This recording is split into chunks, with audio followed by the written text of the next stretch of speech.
A few weeks ago, I went to the Basic Income March in New York City. There were about 700 people there, some who may have heard of the idea just recently, Gang gang. and others who have been talking about it for a long time. Anybody have any more tape? You already put a smile on my face.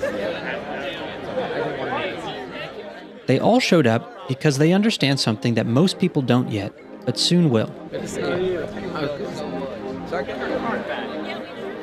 That the way money works is about to change. Non-blockchain based, but Who it changes for and how depends on the choices we make over a very short period of time. Because of this, I believe you live in a very interesting moment of history.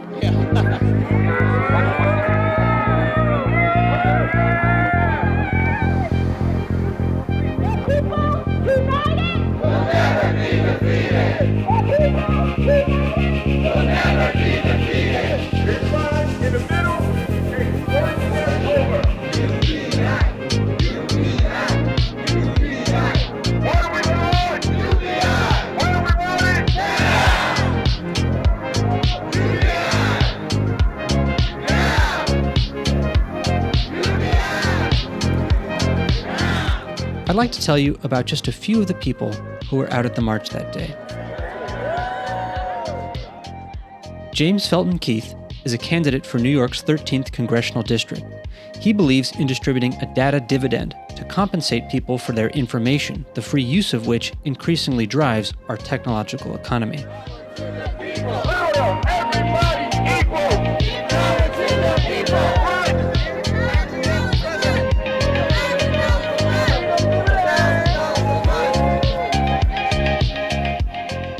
Aleeza Howitt is a writer and researcher. Her essay, Roadmap to a Government-Independent UBI Digital Currency, is a thorough technical summary of various new proposals around money and economic theory. The future of the society you live in is probably described somewhere in these 16 pages.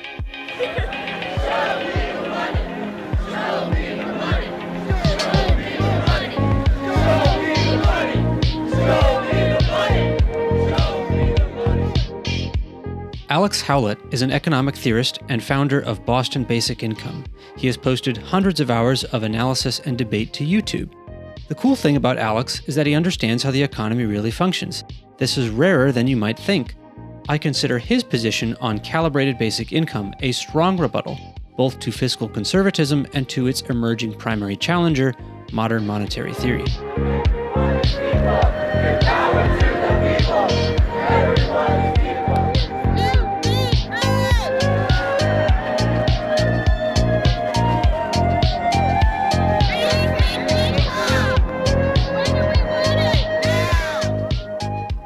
Diane Pagen is an activist, organizer, and co-founder of Basic Income NYC. Her hard work made this march possible. You can find her behind the scenes of almost any UBI event in the city. As a social worker, her first-hand knowledge of the broken U.S. care system is what motivates her to argue for a new one. What do we want?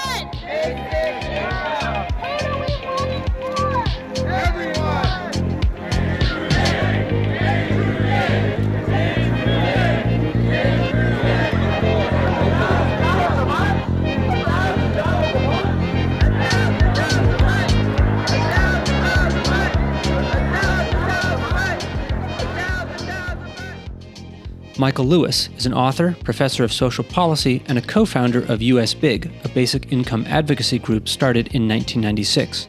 He is the co-author of The Ethics and Economics of Basic Income. He was writing books about UBI before you ever heard of it. Democracy looks like. This is what democracy looks like. Tell me what democracy looks like. Karl Widerquist is a professor of philosophy and another co-founder of US Big. Like Michael, he's an academic who was working on UBI for many years before its current upswing in popularity. UBI is economic justice. It's not about the money. It's about the unconditionality of the money. Scott Santens is a blogger who crowdfunded his own basic income so he could become a full-time advocate for the cause. He has been instrumental in raising awareness for the Andrew Yang campaign and educating large numbers of people about UBI. It's the Mad Squad in the Bronx! I see y'all. These are just a a few of the people that were there who I happen to have met and talked to. There's countless others here in New York, and by now, probably in every major city around the world. They have different approaches and ideas. They don't all agree with each other. What they have in common is the belief that money is something everyone deserves access to. Basic income is one of several new economic ideas, one of which will change the world one way or another. If you don't help decide which one is best, then I guarantee someone else will decide for you. So I hope you'll join the conversation, and I hope to see you out there.